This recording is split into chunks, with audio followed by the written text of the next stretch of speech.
Start. यह मामला दंड प्रक्रिया संहिता 1973 की धारा 433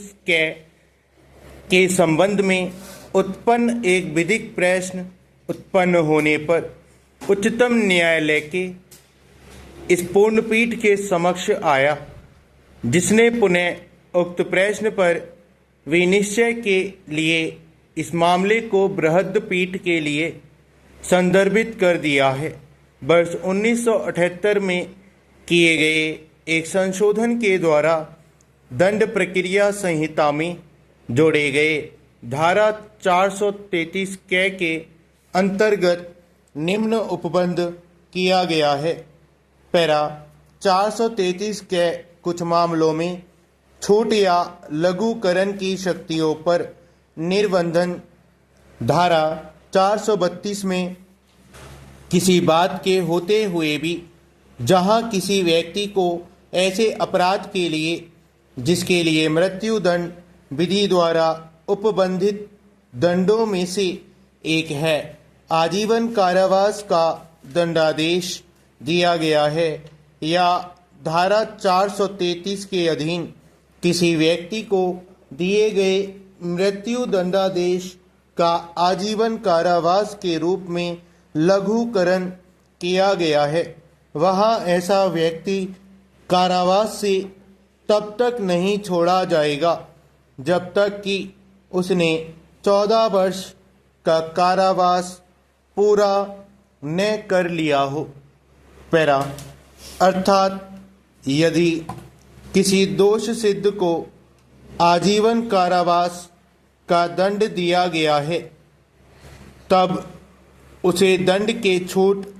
या लघुकरण की दिशा में तब तक नहीं छोड़ा जाएगा तब तक कि वह 14 वर्ष तक का कारावास नहीं भुगत चुका है। इस मामले में संविधान के अनुच्छेद 161 के अंतर्गत शक्ति के प्रयोग हरियाणा राज्य के राज्यपाल ने 9 अगस्त 2019 को कैदियों को जेल से मुक्त करने की एक नीति की घोषणा किया, जिसके तहत 75 वर्ष से अधिक आयु के कुछ कैदियों को 15 अगस्त 2019 को कैदियों को जेल से मुक्त करने की एक नीति की घोषणा किया, जिसके तहत 75 वर्ष से अधिक आयु के कुछ कैदियों को 15 अगस्त 2019 को मुक्त किया गया। अपीलार्थी भारतीय दंड संहिता की धारा 302(34) के अंतर्गत आजीवन कारावास की सजा भुगत रहा था और कुल मिलाकर 8 वर्ष की सजा भुगता था, किंतु उपयुक्त नीति के घोषणा के बाद उसे 15 अगस्त 2019 को मात्र इस कारण मुक्त कर दिया गया कि उसकी उम्र 75 वर्ष से अधिक थी, जब मामला उच्च न्यायालय में सुनवाई के लिए लगा था। तब आदेश दिनांक 4/7/2017 के द्वारा न्यायालय ने अपीलार्थी की जमानत याचिका अस्वीकार कर दी थी। इसके बाद अपीलार्थी की ओर से जमानत के लिए दूसरी याचिका प्रस्तुत किया गया। तब न्यायालय को सूचित किया गया कि राज्य के नीतिगत निर्णय के तहत अपीलार्थी को अगस्त 2019 में स्थायी रूप से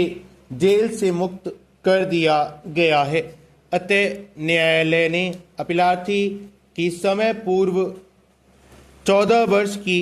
कारावास भुगत लेने के पूर्व रिहाई पर राज्य सरकार से जवाब मांगा गया। प्रत्युत्तर में राज्य सरकार ने पीठ को सूचित किया कि राज्य के राज्यपाल ने संविधान के अनुच्छेद 161 के अंतर्गत प्रदत्त शक्ति के प्रयोग में दिनांक 2/8/2019 को एक आदेश जारी किया है, जिसके तहत कुछ श्रेणी के कैदियों को 15 अगस्त 2019 को उनके कारावास की अवधि में छूट प्रदान करते हुए उन्हें जेल से मुक्त कर दिया गया है। तदनुसार छोड़े गए दोष सिद्ध कैदियों की श्रेणी निम्नवत थी। पैरा 15 अगस्त 2019 को ऐसे पुरुष कैदी जिन्हें आजीवन कारावास का दंड दिया गया, जिनकी उम्र 75 वर्ष से अधिक है और उन्होंने 8 वर्ष तक की कारावास भुगत चुके हैं, और ऐसे महिला कैदी जो 15 अगस्त 2019 को 65 वर्ष या अधिक उम्र की है और 6 वर्ष का कारावास भुगत चुकी है और कारावास के दौरान उनका चरित्र उत्तम रहा है तथा निरुद्धि के दौरान उन्होंने पिछले 2 वर्ष के भीतर कोई जेल अपराध नहीं किया है, उन्हें तत्काल छोड़ दिया जाएगा। पैरा ऐसे कैदी जिन्हें आजीवन कारावास से भिन्न सजा दिया गया है, उपयुक्त अन्य शर्तों के अधीन मूल कारावास का 2 या 3 सजा 15 अगस्त 2019 को भुगत चुके हैं, उन्हें तत्काल छोड़ दिया जाएगा, किंतु निम्नलिखित श्रेणी के कैदियों को उपयुक्त छूट प्रदान नहीं किया जाएगा। स्टॉप।